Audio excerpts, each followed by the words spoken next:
Good morning everyone, welcome back to the channel. आज की video में 13 जुलाई के करंट अफेयर्स डिस्कस करेंगे। फर्स्ट क्वेश्चन है, who assumed charge as the new commandant of army hospital Delhi. Army hospital Delhi के नए कमांडेंट के रूप में लेफ्टिनेंट जनरल शंकर नारायण को अपॉइंट किया गया है। He has vast experience in patient care, clinical service and post graduate teaching. Appointments revise करते हैं। Principal adviser at the union ministry of health and family welfare for national tuberculosis elimination programme professor doctor Soumya Swaminathan को appoint किया गया है। FATF के president हैं Mexico के Elisa de Anda Madrazo. New director general of the press information bureau हैं Dhirendra Ojha. Chief justice of high court of Punjab and Haryana Sheel Nagu हैं। Chairman of national medical commission V N Gangadhar. Deputy national security adviser TV Ravichandran. Netherland के नए PM है Dick Schoof. Maharashtra की पहली female chief secretary Sujata Saunik. Chairman of CBDT Ravi Agrawal. President of European council of the European Union Antonio Costa. और 35th foreign secretary of India हैं Vikram Misri. According to the United Nations world population prospects report, India's population will start declining from 2062। 2062 से India की population जो है decline करनी शुरू हो जाएगी, ये बोला गया है यूएन की इस रिपोर्ट में। और 2062 तक कितनी पॉपुलेशन पहुंच जाएगी भारत की? 1.70 बिलियन। फिलहाल इंडिया मोस्ट पॉपुलस कंट्री है दुनिया की। चाइना को पीछे छोड़कर भारत आगे बढ़ गया है और अपनी पीक पर 38 सालों के बाद अपनी पीक पर भारत की पॉपुलेशन होगी और फिर 2062 में वो डिक्लाइन होनी शुरू होगी। 2063 में इंडिया की पॉपुलेशन डिक्लाइन होगी बाय अबाउट 1,15,000। 2064 में ये नंबर जो है ये बढ़ेगा 4,37,000 और 7,93,000 2065 में। फिलहाल इंडिया की पॉपुलेशन 1.451 बिलियन है। सेकंड नंबर पर चाइना है 1.419 बिलियन के साथ में और यूएस थर्ड नंबर पर है। 345 मिलियन संख्या पॉपुलेशन जो है जनसंख्या वो यूएस में है। ग्लोबल पॉपुलेशन और इसकी ग्रोथ की यहाँ पर थोड़ी सी बात कर लेते हैं। तो यूएन के अकॉर्डिंग ग्लोबल ह्यूमन पॉपुलेशन 1804 में 1 बिलियन तक पहुँच गई। फिर उसके बाद 126 सालों में, ठीक है, जब 1 बिलियन पहुंची 1804 में, उसके बाद 126 साल लगे 2 बिलियन पॉपुलेशन होने में। 1930 में 2 बिलियन पॉपुलेशन हुई। फिर उसके बाद अगले 30 सालों के अंदर ही 3 बिलियन हो गई।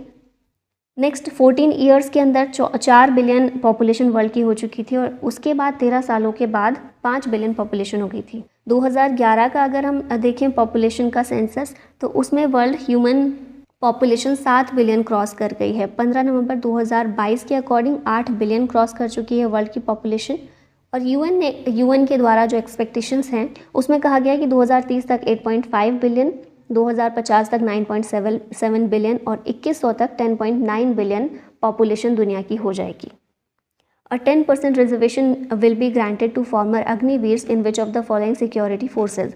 तो central industrial security force, railway protection forces और बॉर्डर सिक्योरिटी फोर्सेस, तीनों में ही 10% रिजर्वेशन अग्निवीर्स को दिया गया है। होम मिनिस्ट्री के द्वारा ये डिक्लेयर किया गया है, ठीक है। रिजर्वेशन जो दिया गया होम मिनिस्ट्री ने दिया है।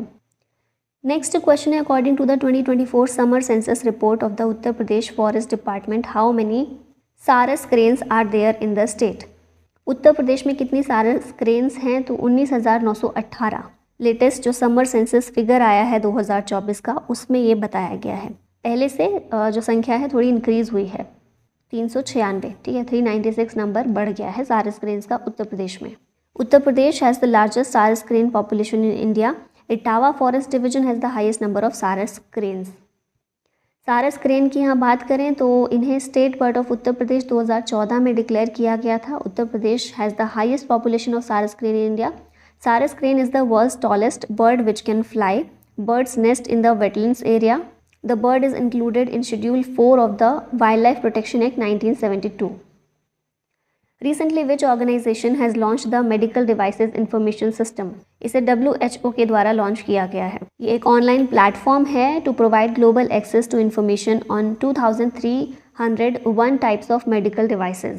ये प्लेटफॉर्म लगभग 10,000 मेडिकल टेक्नोलॉजीज़ को कवर करता है, from simple tools like thermometers to complex equipment like defibrillators and radiotherapy devices, ठीक है। Medical device information system WHO की बात करें तो 1948 में 7 अप्रैल को इसकी स्थापना हुई थी। मेंबर्स कितने हैं? 194 कंट्रीज़ इसके मेंबर हैं। डायरेक्टर जनरल हैं टेड्रोस अधनॉम घेब्रेयेसस। हेडक्वार्टर है जिनेवा स्विट्ज़रलैंड में। और वर्ल्ड हेल्थ डे 7 अप्रैल को ऑब्जर्व किया जाता है। Who led the Indian parliamentary delegation to the 10th BRICS parliamentary forum in 2024? इसे लीड किया ओम बिरला ने, हमारे लोकसभा के स्पीकर हैं जो अभी। थीम इसकी थी the role of parliaments in strengthening multilateralism for equitable global development and security. Indian delegation में राज्यसभा के डिप्टी चेयरमैन हरिवंश भी थे, राज्यसभा के मेंबर शंभू शरण पटेल थे, लोकसभा के सेक्रेटरी जनरल उत्पल कुमार सिंह और राज्यसभा के सेक्रेटरी जनरल पीसी मोदी भी इसमें मौजूद थे। और इसको लीड किया लोकसभा के जो हमारे स्पीकर हैं ओम बिरला, इन्होंने। ब्रिक्स की यहाँ पर बात कर लेते हैं। मेंबर्स कौन कौन है? Brazil, Russia, India, China, south Africa.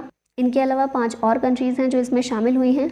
Originally ये ब्रिक हुआ करता था, formed in 2001 with south Africa joining in 2010। South Africa के ज्वाइन करने के बाद इसका नाम ब्रिक्स हो गया, पहले ब्रिक था। बस ये तो कॉमन चीज़ें लिखी हुई हैं।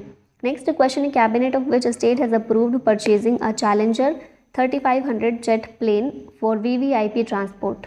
आंसर देख ही रहे हैं, मध्य प्रदेश होगा। मध्य प्रदेश की कैबिनेट ने अप्रूवल दिया है इस चीज़ के लिए कि वो परचेज करने वाले हैं jet plane for VVIP transport. ये जो प्रोजेक्ट है इसमें 60% फंडिंग सेंटर से मिली है to digitise the state assembly. National e Vidhan application NeVA is approved to make the state assembly paperless. तो ये कुछ इनिशिएटिव है मध्य प्रदेश असेंबली के द्वारा शुरू किए जा रहे हैं।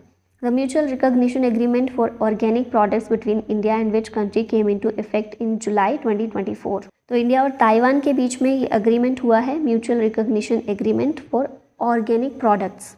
और भारत की तरफ से जो अपेडा है, agriculture and processed food products export development authority, ये ministry of commerce and industry के अंदर आती है, ये भारत की साइड से इसमें काम करेगी। National programme for organic production की यहाँ बात कर लेते हैं। तो गवर्नमेंट ऑफ इंडिया ने इसे लॉन्च किया है to promote organic farming and its marketing in the country, set standards for organic farming and accreditation of certifying bodies. APEDA के according India has the second largest land under organic farming and is the largest producer of organic products in the world. Madhya Pradesh has the largest area under organic certification, followed by Maharashtra, Rajasthan, Gujarat, Odisha, Sikkim, Uttar Pradesh, Uttarakhand, Kerala, Karnataka और Andhra Pradesh. Organic products का total production कितना है? 2022-23 में 3.6 million tons हुआ था। APEDA is the implementing agency of national programme for organic production. India Taiwan relations की बात करें तो India has no diplomatic ties with Taiwan. Taiwan को ऑफिशियली रिपब्लिक ऑफ चाइना के अंडर ही माना जाता है, तो इसलिए अलग से डिप्लोमेटिक टाइज ताइवान के साथ भारत के नहीं हैं।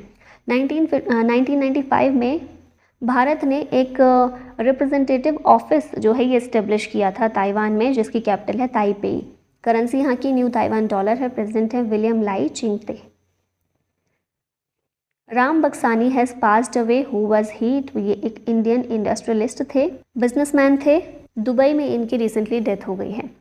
रिसेंटली जो लोगों की डेथ हुई है उनको यहाँ देख लेते हैं। एन शंकरिया, ये फ्रीडम फाइटर और कम्युनिस्ट लीडर थे। Former chief election commissioner MS Gill की डेथ हो गई है। फिर MS Swaminathan, father of green revolution in India, इनको जाना जाता था। स्मृति विश्वास एक्टर थे। Bhupinder Singh Rawat former Indian midfielder थे। मुरलीधर चंद्रकांत भंडारे ओडिशा के गवर्नर रह चुके थे। रिचर्ड M शर्मन, ये डिज्नी सॉन्ग राइटर थे। और पंडित राजीव तारानाथ सरोद मेस्ट्रो थे, जिनकी रिसेंटली डेथ हो गई है। The volcano in 8-9 Stromboli has erupted, it is located in which country? ये लोकेटेड है इटली में। एक्सप्लोजन यहाँ रिसेंटली देखने को मिला, जिस वजह से ये न्यूज़ में आए हैं। स्ट्रोम्बोली वॉल्केनो एक्टिव वॉल्केनो है, ये नॉर्थ ऑफ सिसिली इटली में मौजूद है। It is called the lighthouse of the Mediterranean sea. Mount Etna Europe का मोस्ट एक्टिव वॉल्केनो है, one of the world's largest volcanoes. 1500 BC से ये continuously erupt हो रहा है माउंट एटना, और दोनों ही ये इटली में है। लास्ट में क्वेश्चन है आप लोगों के लिए, which state is set to become the first in country to adopt a 10-year action plan for road safety? State के ऑप्शंस आएंगे, यहाँ पर प्लेयर्स के नाम आ गए हैं, माफ़ कीजिएगा, ये इग्नोर कीजिए और इस क्वेश्चन का आंसर बताइएगा कमेंट में। और इसी के साथ इस वीडियो का होता है and. Thank you so much for watching. जय हिंद।